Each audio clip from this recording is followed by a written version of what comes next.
Hi, welcome to The Road Least Traveled. My name is Suli and I'm your host.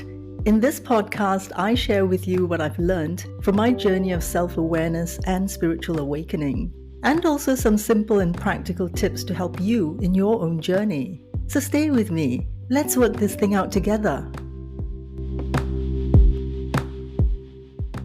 Hi, beautiful people. Before I start, I want to say thank you so much to my early subscribers on YouTube. I really appreciate your support, and it would be great if you could give me feedback in the comment section so I can improve my content. I got some pretty good responses for my episode titled For Family Scapegoats, and so I thought I'd do another episode because, while reading some comments on social media by scapegoats on how difficult it is to walk away from their families, from their communities, it's just to give support to those who are on this journey and at the stage of leaving and returning and leaving and returning. We can go on for years and years and years, wasting most of our life because we don't know what's really going on. I didn't know anything about this dynamic, so I tried my best again and again to explain that I wasn't the bad person they thought I was. I did it in words, I did it in action. I jumped through hoops to atone myself for my perceived sins. But when I found the truth about this dynamic, man, I thought I really need to share this with those who don't know. By the end of this episode, I want you to see your own beauty, the beauty and strength that they saw all along and envied you for it. And that is why you were chosen as a scapegoat.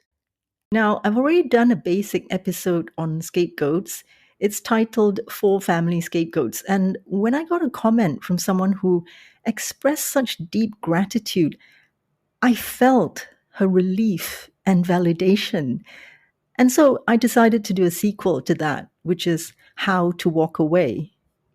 It's not easy because we're still not sure if we are the problem or they are. We're still not sure if we really are inherently bad. This confusion is crazy making, it's crippling. Now, I really want to stress a point here. I am not in any way blaming anyone. Everyone has a history, everyone has suffered one thing or another, including the abusers. Not everyone is strong enough to break the cycle. So when they don't have the strength to do the right thing, they resort to various ways of self-protection, which includes abusive behavior. I'd like to believe that nobody is bad. They're just weak. But us scapegoats, we're strong. I don't know where we get our strength from, but hang on to it. If you're the generational curse breaker, you have the strength they don't. Here are some steps to guide you. So part 1, the revelation. You discover that scapegoats are not chosen because they're stupid, incompetent, ridiculous, and useless. They are in fact chosen for the opposite traits because they're intelligent, strong, creative, they're intuitive and kind-hearted. Now, this really pisses other people off to no end. So the scapegoat is given the role of cross-bearer for the sins of others from a very young age. This starts within the family. Other family members are encouraged to abuse the scapegoat by projecting everything about themselves that they don't like. So the scapegoat is the family trash can. I'm sorry to be using these words, but they are the family trash can. Part 2, denial. If you're new to this, you'll find this hard to believe. It's okay. Be kind to yourself. Be patient. Don't beat yourself up for having contradictory thoughts. You are going to have a lot of contradictory thoughts. It's because your brainwashed brain is saying one thing and your soul is saying another. So be gentle with yourself, okay, and allow your soul to emerge little by little. This process cannot be rushed. Only love and kindness can persuade the soul to speak up. Part 3, the confirmation. You now see clearly that you're in a toxic dynamic and you are the cross-bearing scapegoat. You're convinced that everyone knew and just towed the line because they'd rather keep you in your place so they can remain safe. You'll probably go through a phase of self-blame. How could you not have seen it earlier? You look back at all the red flags and that are now so obvious, and you beat yourself up for not noticing them or for being so gullible that you believed the crap that they fed you. Stop it. Put a stop to those negative self-bashing thoughts. It's not your fault. You were brainwashed. It's not your fault. Okay? So stop these thoughts. It takes a lot of discipline, but if you can catch yourself doing it, you can put a stop to it, even if it means you have to do it continuously. It's okay. Just go on doing it. I used to do it like probably 1,000 times a day, but it gradually got down to 100 times and then 50 and 20. We're still making progress, that is still progress. By the way, if you're finding this helpful, please give it a thumbs up, subscribe or follow, and share. Part 4, anger. You go through a phase of blaming them. Go ahead, be as angry as you want. Don't skip this phase and don't pretend to be happy. Be angry. Acknowledge it, and when you're ready, let it go. Part 5, walking away. This is the hardest part. You'll be walking away from the only life you've ever known, the only community you've ever had. No matter how unpleasant, it's become comfortable. Humans are so adaptable that I guess it's a good thing to be adaptable. But on the flip side, anything can become comfortable after a while. It's like having a misaligned spine your whole life, and then when it's corrected, it just somehow doesn't feel right. It takes time. This is where you'll have to make a decision on whether you want to remain tormented and comfortable or make a leap into the unknown to live your best, to realize your greatest potential. You have to make that choice.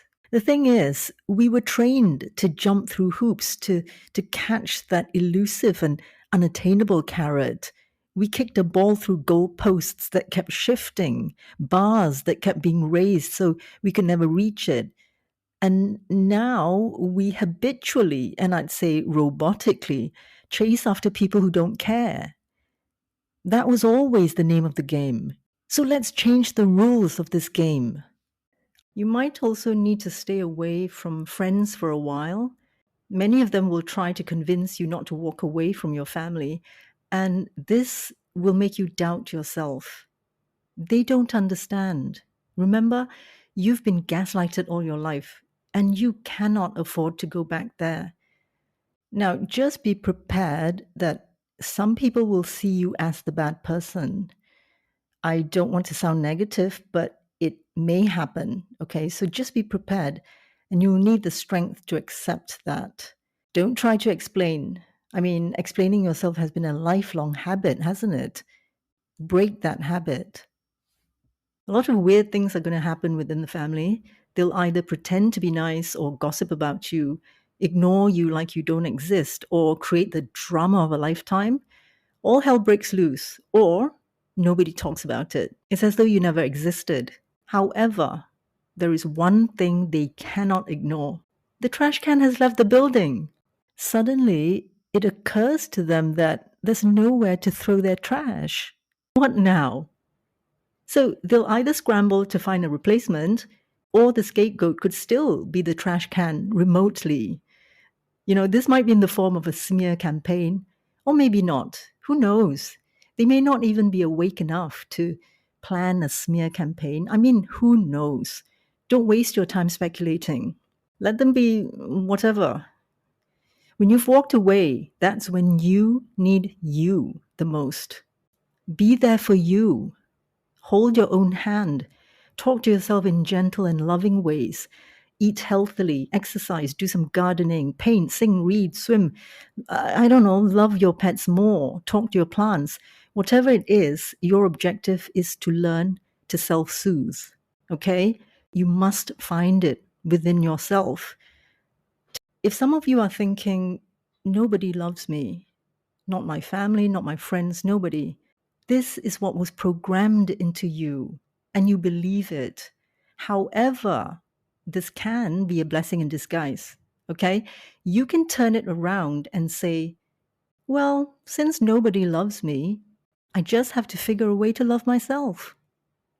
So, my dearest, lovely, kind hearted, compassionate, intelligent, and spiritually strong scapegoat listeners, this is a good thing. Part 6, Self Love. Did you know that out of everyone, the scapegoat has the best chance at self love? And with that comes easy abundance. Just persevere. Be focused only on one thing, taking care of yourself. It's long overdue. You've been emotionally taking care of everyone else, taking their burdens and trash like you're a toxic dump site. It's time, my friend. It's time to take care of yourself. Taking care of yourself means you stop blaming them, right? So put all your energy into taking care of yourself. Part 7, Forgiveness. Would you believe me if I said it could be their life purpose as an abuser to awaken some of us, to put obstacles in our path so we eventually attain peace and self-love? The way I see it, from a spiritual perspective, we got the most generous gift from the abuser. Now, that said, I am not invalidating those that are suffering abuse, okay? I am not making light of a grave matter. I'm just speaking from personal experience, so I hope you don't misunderstand me. To me, this is not delusional at all. To me, it's truth. And that was how I could forgive them and even be grateful. If on the off chance they realize what they've done and take accountability, now this is really a long shot, yeah? Do not expect it. But if they do and they pester you for forgiveness, you must remind them that you've been forgiving them all this while, again and again.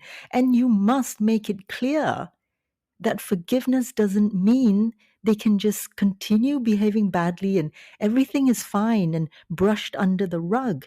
It isn't fine for you. They must understand this. But you know what? The irony is that there's actually nothing to forgive. Do you see that? If you're a scapegoat, try to see the silver lining and then gather the strength to walk away. This gift has run its course, okay? It's time to take care of yourself. It's like someone threw you into the ocean in the middle of the night and you learned to swim and became the best swimmer because you had to learn to survive the turbulence, the jellyfish and the sharks and whatnot that lurks in the dark waters. And that makes you a far better swimmer than someone who grew up in a paddling pool. But now you don't need all that anymore. Would you deliberately go back to the turbulent ocean? No, it's time to walk on land and start building your life. Part 8, The Silver Lining. You will have a life of abundance. Not just any old abundance, but easy abundance. You've paid your dues. You will feel free. All scapegoats are truth seekers, and the truth really does set you free. You'll bear no resentment. You will have forgiven them and yourself. You have self-love. If at one time nobody had a good word to say about you and you still found beautiful things about yourself to love, what does that say about you?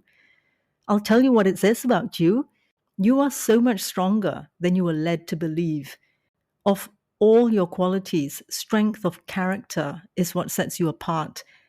And what is strength of character? It's the refusal to give up on yourself. It's the refusal to remain in victimhood. Refusal to become the bad person that they said you were. Refusal to even badmouth and betray your betrayers. And by the way, they know it. Okay, they do. Strength of character is holding on to your integrity that you were born with. Everyone was born with integrity, and it takes a lot of strength to hold on to that. You have that. I don't agree that in life nothing is a guarantee. Strength of character is a guarantee. Integrity is a guarantee. So it's a blessing to be a scapegoat. Please don't dwell too much on the victim part of it. It's time. It's really time for you guys to know who you really are. I hope you found this episode useful. Please take care and thanks for joining me today.